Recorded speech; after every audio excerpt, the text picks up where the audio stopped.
নৃশংসভাৱে হত্যা কৰিলে মায়া গগৈক। ইন্দিৰানগৰৰ দ্য ৰয়েল লিভিং নামৰ হোটেলখনত হত্যাকাণ্ড। হত্যা কৰি পলায়ন কৰিলে আৰৱ হাৰ্নি নামৰ প্ৰেমিকে। বুকুত হানি খুচি মায়াক হত্যা কৰে প্ৰেমিকে। মৃতদেহৰ সৈতে এটা নিশা পাৰ কৰে প্ৰেমিকে। মৃতদেহ সন্মুখত লৈ চিগাৰেট ফুপিছিল হত্যাকাৰীয়ে। বাংগালুৰুৰ এখন ফাৰ্মত চাকৰি কৰিছিল মায়া গগৈয়ে। 3 বছৰ পূৰ্বে বাংগালুৰুলৈ গৈছিল মায়া নামৰ এগৰাকী যুৱতী।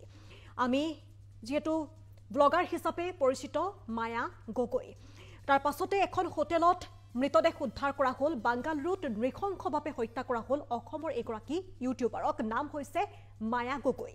প্ৰেমিকে হত্যা কৰিলে ইউটিউবাৰ মায়া গগৈক আৰু কেৰালাৰ প্ৰেমিকে হত্যা কৰিলে ইন্দিৰানগৰৰ দ্য ৰয়েল লিভিং নামৰ হোটেলখনত।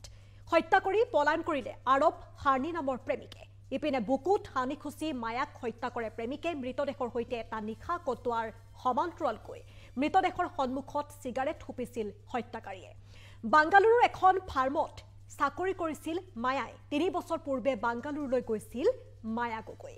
ইতিমধ্যে আৰক্ষীয়ে সংসূত্ৰ লাভ কৰিছে যে এই হত্যাকাণ্ড প্ৰেমিকে সংঘটিত কৰিছে, যিহেতু 3 বছৰ পূৰ্বে অসমৰ পৰা গৈছিল আৰু এগৰাকী মায়া গগৈ নামৰ ইউটিউবাৰক হত্যা কৰা হ'ল। নৃশংসভাৱে হত্যা কৰিলে প্ৰেমিকে।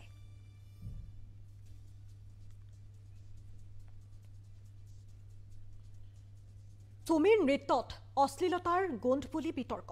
সাংবাদিকক উদ্দেশ্যি সুমীৰ অপমানসূচক মন্তব্য। অশ্লীলতাৰ সীমা চেৰাই আলিম সমাজক তাচ্ছিল্য কৰিছে সুমীয়ে।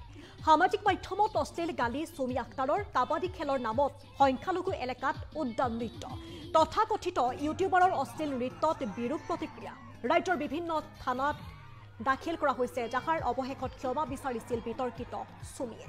প্ৰশাসনে ব্যৱস্থা ল'বনে বুলি এতিয়া উঠিছে প্ৰশ্ন।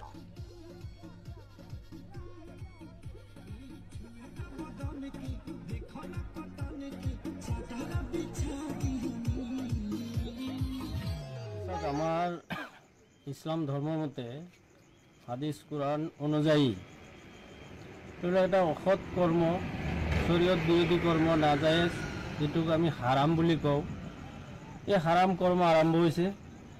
গতিকে আমাৰ সমাজৰ পৰা এইবিলাক কুসংস্কৃতি, ধৰ্ম বিৰোধী, শৰীয়ত বিৰোধী কৰ্ম, হাৰাম কৰ্মবিলাক আমি বন্ধ কৰিব লাগে।